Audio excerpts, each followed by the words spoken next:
this is a word that for a really long time sort of encompassed everything about who I was. I am a person who stutters, and it really impacted my life in a way, in every way that anything that you could describe yourself could. I spent a lot of time just being very embarrassed about speaking, incredibly ashamed about the way I sounded, and so I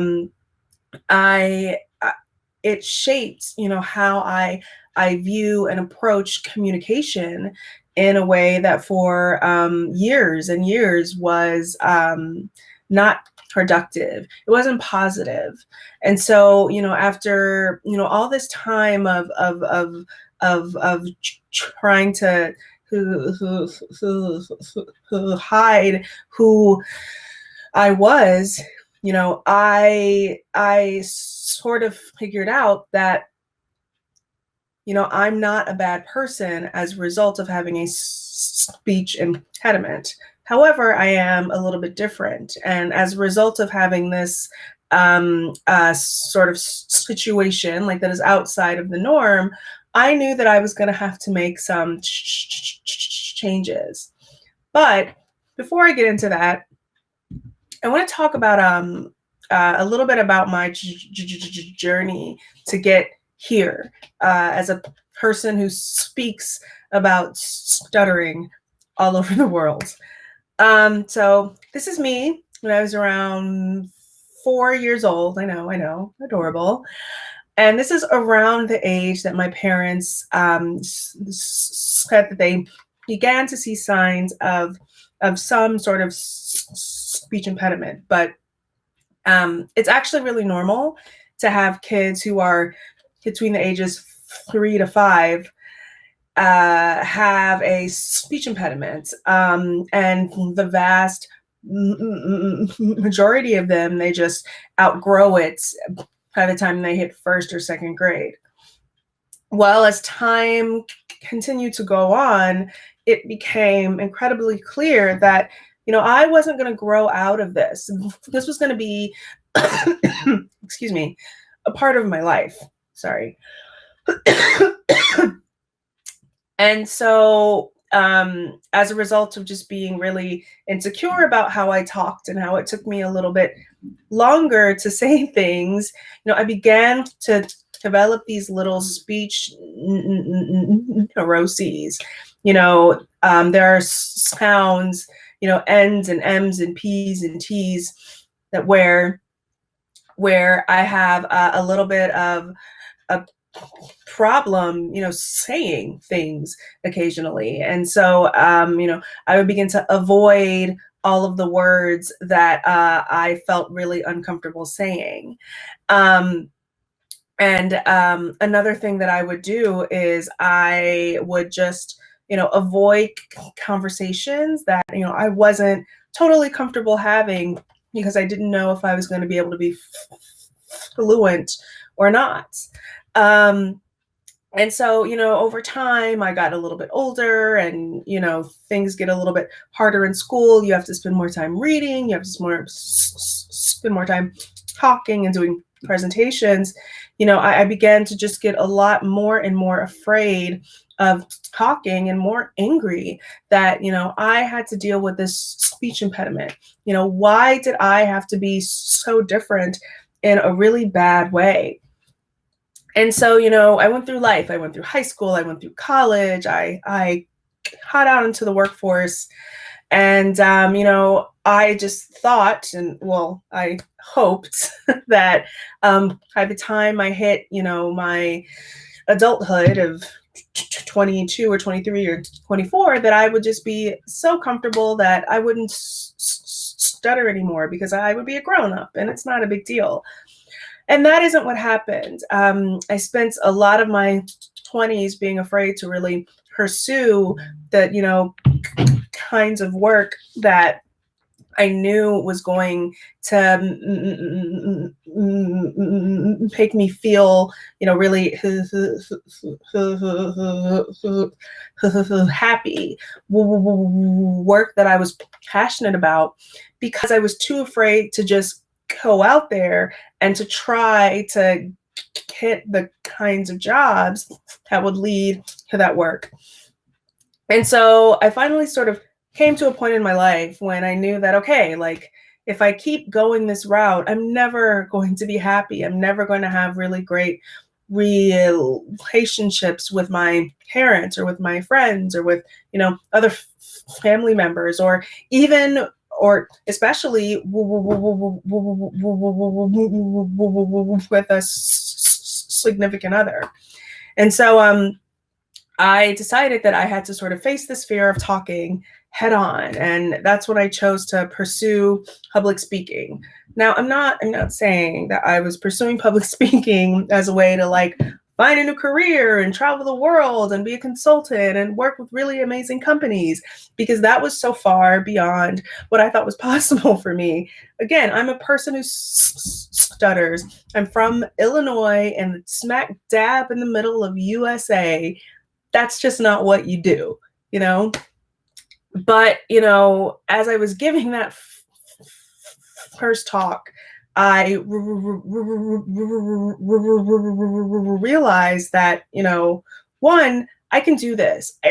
I can speak, and it's okay if it takes me a little bit longer to, say things, one. And two, people actually wanted to hear me. I had information that could help people. And those two things had never dawned on me before until I began to pursue public speaking. And so now, several years later, I have my own consultancy. It's called Communologue. And I work with companies, conferences, and organizations on, improving team communication, collaboration, and inclusion, through engaging empathy actions. I also give talks at companies and conferences all over the world. And stuttering, it turns out, that thing that was, so overwhelmingly shameful, and that, forced me to be quiet for so long, it's actually the thing that is the most important component of teaching people like you, one, how to properly engage empathy, and two, how to create a culture of inclusion anywhere that you go. So that's what I'm here to talk about, is, engaging empathy in a way to create a more inclusive culture. And so, the goal here is to teach you to create a culture of inclusion at your company, or just on your team, or just in your life, with the proper empathy actions. So at the beginning of, every talk I give, I like to cut some expectations and, just explain some deliverables. And so, the first thing I say is that, I want you to be able to define empathy on your own terms, in order to really, have empathy for other people, and to, engage empathy in an actionable way. You have to first identify what empathy, means, looks, and feels like to you. I want you to be able to, be in the proper mindset to truly engage empathy. we live in a very fast-paced world where we don't often, take a second to, feel. And so I want you to be able to tap into those emotions that are going to, you know, excuse me, help you to really connect with those around you as quickly as possible. And, finally, I'm not going to teach you anything that you don't already know. A lot of these concepts that we are talking about are things that, you learned way back in, when you were, 3 and 4 and 5. My whole goal here is to sort of, is to reframe these very basic ideas and repackage them into proper actionable steps that you can use in the office every day as a way to just boost the environment and make everyone around you feel included and feel like they belong. So let's begin.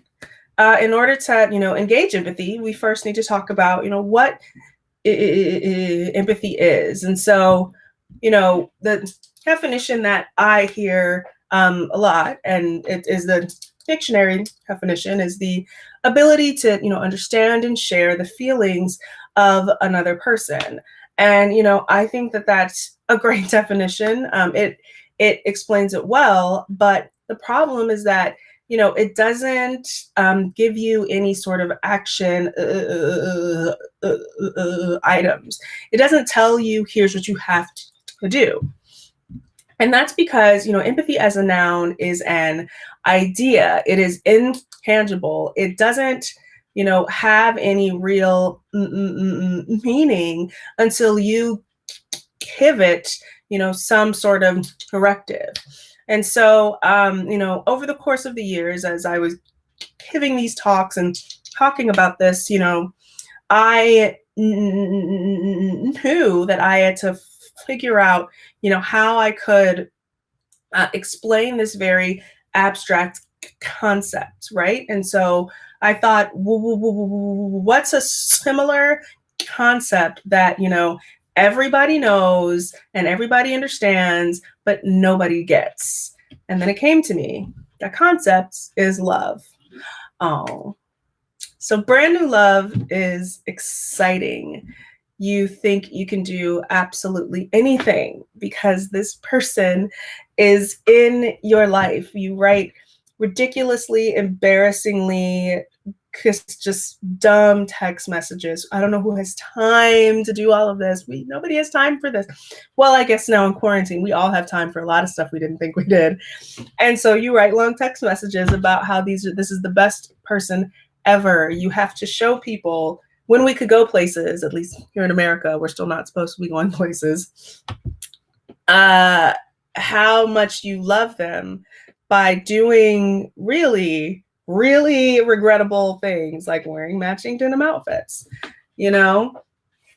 But that new love is just the most magnificent feeling ever. You meet a person and you just connect and you can't explain it. You just love them and you want to be with them all the time. And I would do anything for love, but I won't do that. Good one. But you would do anything for love, anything for this person, even though you don't really know them all that well. And you just met them and you're like, I love them. Why? I don't know. They're amazing. And then, as time goes on a little bit, you sort of fall into more of a routine. You get to know this person. You guys come into more of sort of a real life, day-to-day existence. And so all of these warm and fuzzies that you felt at the beginning, it kind of turns into, life. And I love this tweet because this is definitely something that I've said to my husband a time or two. And so, in the beginning, brand new love is just magnificent. Again, it is beautiful. You are on cloud 9, cloud 99. But then after a while, you realize that, it's not just about how you feel and how you make another person feel. It's about, choosing to love this person every day, right? So love as a noun is an idea. It's a beautiful idea. It is quite possibly, arguably the best idea, but it is intangible and it doesn't have any meaning until you give it the meaning. And that's why love as a verb is a choice. And it's a choice that you have to make every single day. It's also a choice that is between, you and this other person that you are, engaging in this relationship with. This could be a spouse. This could be a partner. This could be your, like parents. This could be your friends. This could be anybody, right? Not every single person is going to feel loved with the same things that other people will feel loved by, right? An example is for some, people, they feel a lot more love if they are able to, just talk about their problems and be very vulnerable and explain how they feel. Other people are going to feel loved if, you just spend time with them and just, like give them a place to sort of, just forget everything, right? Love is how you define it, how you and your partner or spouse or friend or parent or whoever it is, it's how you define it. So let's bring this back to empathy. Empathy as a noun is an idea. It is a great idea, but it's completely intangible and it doesn't have any sort of power in its punch until you define, what that empathy is going to look and feel like for you. And that's why empathy as a verb is a choice. And it's a choice that you need to make with your coworkers and with your managers and your direct reports, and your team as a whole. And when you choose empathy, when you define empathy, you are going to create or be on a very quick path to creating an incredible culture on your team. So let's talk about culture for a moment. And I want to say just a little bit more about this course that I made for LinkedIn. I promise this is not a shameless plug and it's a story, but if you want to watch it, it is free. Shameless plug. So I made this course. It's called Communicating with Empathy. And if you kind of see this, finished product, it's amazing. It's incredibly professional. I mean, like they really, work with very like Hollywood type people. And so everything looks clean. It looks very much like, you know what you're talking about. And it's incredible. I mean, they like fly you out to Southern California. You're like on the beach. There's palm trees. The weather is amazing. They created, like my own set, and it was just for me, and it was awesome. I had like this professional, hair and makeup person come in and make me look beautiful. And you guys, I felt like Beyonce. All right. I thought I was doing it. And so I was so hyped up. I was ready to go. I was ready to create the most amazing course that LinkedIn Learning had ever seen. And then day one happened and I saw teleprompter. And so as a person who stutters, something that you become very comfortable or very familiar with is this whole idea of having to read out loud and how it is the worst possible thing you could ask me to do. So I spent like most of my school-age years being terrified of having to stand up and read that paragraph in school, because every single day in almost every single class you have to stand up and read in, you know, a lot of the American schools. And it always felt really uncomfortable for me because I could never get through even like a couple of words with any sort of fluency. I was always struggling to get, you know, certain words and phrases out. And so, you know, I thought all these years later, you know, I'm amazing. I've traveled the world. I've given talks at big companies, and I can read a little teleprompter. Wrong. The first day they put this up and they showed me the teleprompter was terrible, but it was the first day, you know, you were uncomfortable. By day 2, it was so bad that like I could not get through like 2 or 3 words without stuttering so much that they couldn't put out the product I was trying to create. And so I remember sort of going back to my hotel and just crying, because I had worked, you know, so hard on trying to, you know, write, you know, these incredible scripts. And I was always like agreeable, like it's going to be fine. I can do this. And it was very clear that, you know what, I'm probably not going to be able to do this. And I was really discouraged and I was really depressed. I remember being on the phone with my husband and saying like, I don't think this is going to happen. I don't think I can do this. And I've already spent the advance. Like, I need this money. I need this to work. And so, you know, on the 3rd day when I came back to set, I sort of, you know, had this idea that, oh, there's my mom in the background. Wave hi, Mom. Mom, there she is.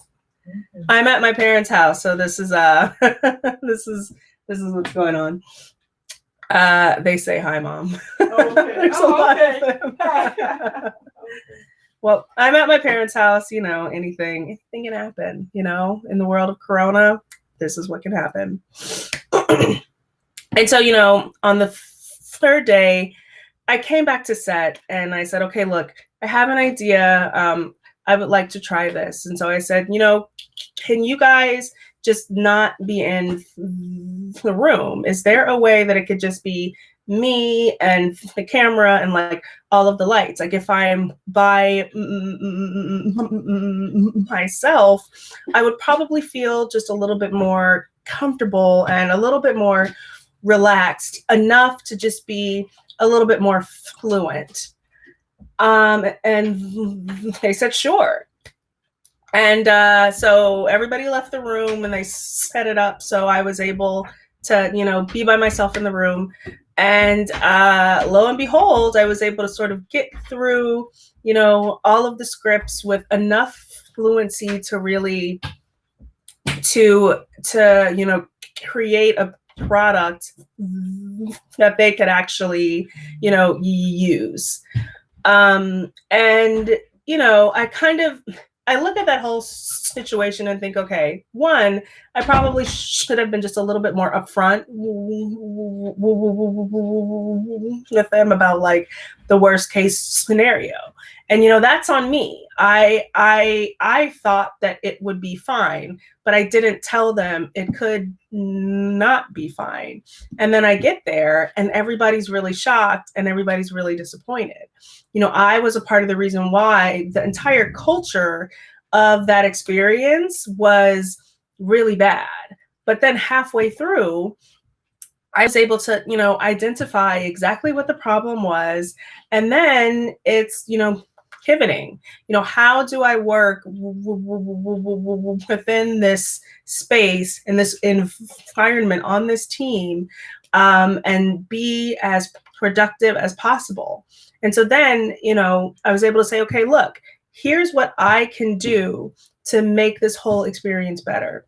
So a recap here, I destroyed the culture by basically lying to them. And then after I realized I was in over my head, I pivoted and I was able to change the culture just as a result of being, very vulnerable and, like asking, like, hey, like, how can I work better in this situation? And so that brings me to, what is culture? And so I found this definition. I believe this is from Harvard Business Review, and they defined it as the shared values, attitudes, standards, and beliefs that characterize the members of an organization and define its nature. And so when I see this, I see sort of two different sub definitions. And so the first one that I want to talk about is the shared values, attitudes, standards, and beliefs. And if you sort of, see those four words, they're all kind of circling around this same idea of, that being the experience that people are having when they're interacting with you as well as your company.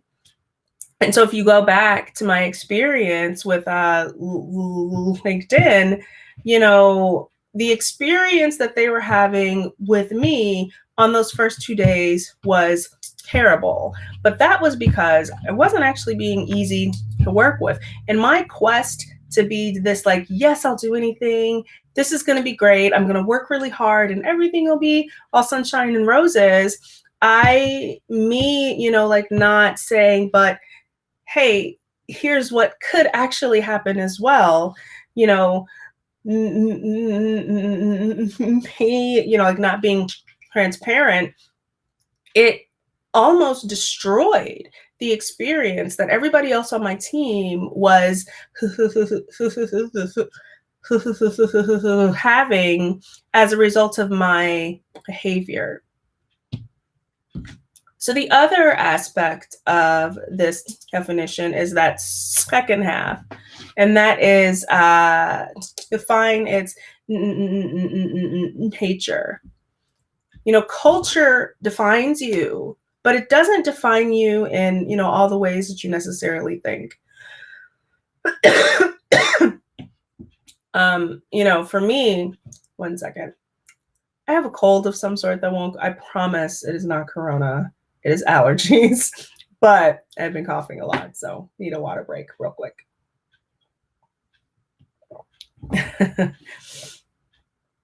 So, you can't, culture defines you. However, if you, create a good community, then culture really is going to take care of itself. And that's why culture cannot exist without first creating a good community. And so community, as is defined, is, a feeling of fellowship with others as a result of sharing, common attitudes, interests, as well as goals. And so I just wanted to give you just a few examples of,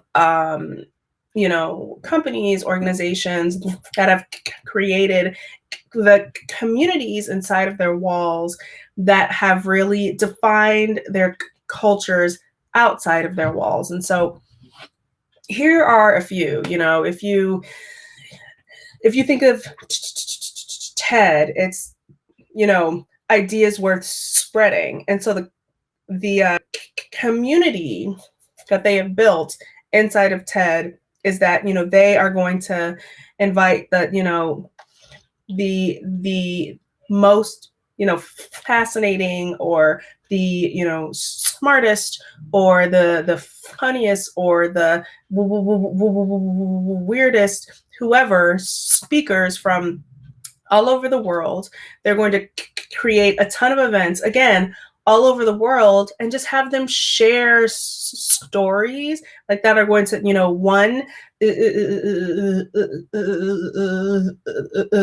educate, and then two, uplift. And so as a result of creating that sort of community, the culture of TED is that of positivity, is that of learning, and is that of truth, which in the world that we are in today, it's very hard to find just the truth. And TED, I think, really embodies like, hey, we are going to tell you stories that are informative, that are inspiring, and that are true. And then if you look at a company like Microsoft, their CEO, Satya Nadella, he thrives on empathy. And so just how he, approaches his team, how he approaches being a leader and a manager of people is, through, or has the foundation of being incredibly empathic. And so as a result, the culture there that, all of us hear about is a positive one. On the other end of the spectrum, you have a company like Uber. I don't want to kick them or anything like while they're down, but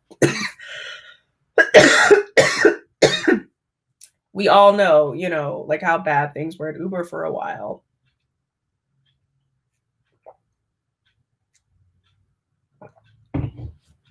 And so, the actions of just a few people or however many people inside of that community, it turned the culture into just one of overall bad.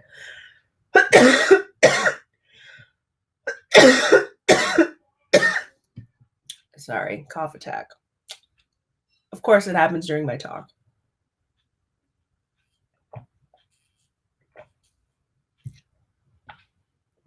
'Tis the season indeed. I think that's very. And so the big things are going to define your culture, right? But the small things that, little everyday actions are going to create your culture. And so it's the small things, those, everyday actions that are going to help you either improve your culture or completely destroy it. And so how do you do that, right? Like, what are those small everyday actions that are going to help you to one, build a great community, and two, to find a culture of all of the good things that you want your culture to be known for. And that's with empathy. And so, I talked a lot at the beginning of this talk about, engaging empathy and, finding the empathy actions that are going to be the most impactful, and creating a really inclusive culture. And so, I do have a term for these. I call these my key empathy behaviors. And now I'm not saying that these are the only things that you are going to be doing. I'm saying that the vast majority of the behaviors that we considered empathetic are going to sort of fall under these three main categories. And these categories are patience, perspective, connection. And so we're going to start with patience. And for me, patience is the foundation of empathy. And by patience, I mean just being present. Again, we live in a very fast-paced world. It's very easy to see, and alert on your phone about what's, going on Twitter. And, oh, I have an email. And, oh, wait, I wanted to see that thing on Instagram. And I have a text message. Oh, my mom's calling.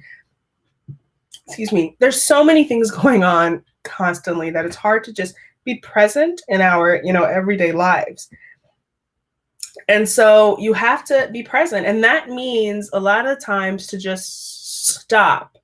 I mean, again, stop what you're doing, put down your phone, ignore everything else that's going on around you, and just focus on the task or the person that is in front of you.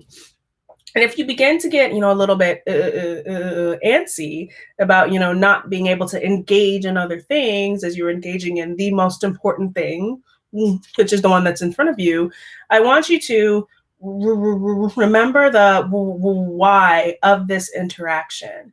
And if you constantly think, okay, I'm here, I'm talking to this person because of blank, it's going to be a lot more advantageous for you to stay focused and stay patient and stay calm and rooted in the current situation.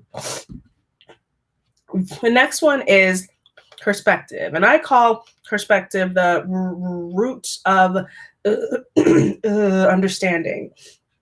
A thing that I like to remind my clients is that, you don't have context for every single thing that's going on in everyone's life around you. This coworker who's being a little bit short with you, it could be that, he has a kid at home that just puked all night, and he has a mom who has cancer, and his wife is out of town on a business trip, and he's just exhausted and overwhelmed. You have no idea what's going on in, other people's lives.